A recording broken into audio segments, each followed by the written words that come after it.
Yet another area where mixed models can sometimes improve the efficiency of the analysis is if you've got a trial that involves making a comparison within the same units. And I've put units because these units can be different things. They might be animals, they might be, I don't know, cells or something that you're measuring repeatedly on. So a sort of example might be that I sometimes see people observe a set of animals pre-treatment and then several times post-treatment, but what they're not interested here in comparing between the groups. They want to actually compare, does the pre-treatment differ from the post-treatment values?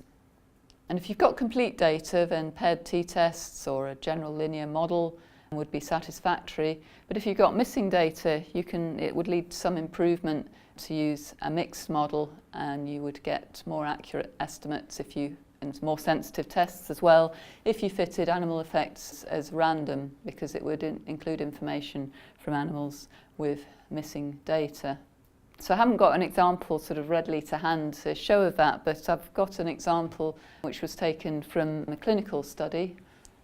So this was actually something that's known as a crossover trial, but it will sort of still illustrate the same thing. A crossover trial is when two or more treatments are given to the same patients or animals or whatever, but in different orders.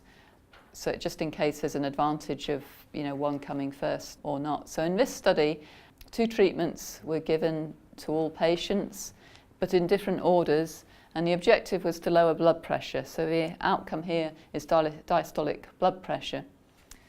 This is just a sort of list of the values of diastolic blood pressure that were observed. And the main thing you'll notice about this list is that patient 5 dropped out of the study after period 1, so we don't have an observation on treatment B. So you hopefully immediately see if you tried doing a paired t-test on that, you'd lose the information on patient 5.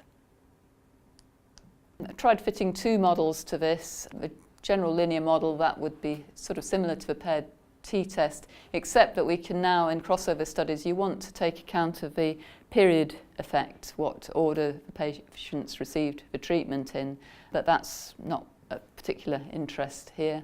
And we'll fit a mixed model as well, where instead of fitting patients as fixed effects, patients are fitted as random effects.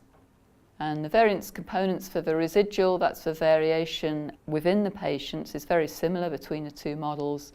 And we've got a lot of variability, not surprisingly, between these values on the individual patients. So some patients, such as patient 6, tend to have a much higher blood pressure than other patients overall.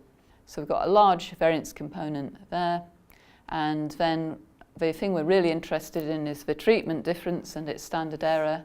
And this is a bit different between the models because we've taken into account that patient 5, that data isn't lost on patient 5 who only had an observation on treatment A. And we've gained a little bit in that the standard error is a bit smaller in the mixed model. So it's a bit more sensitive because it's used a little bit more information. So hopefully that sort of illustrates if you're in that situation where you've got, you're comparing within a unit here, within a patient, and it could be within an animal, and you've got missing data, then you can recover some information and get a more sensitive analysis.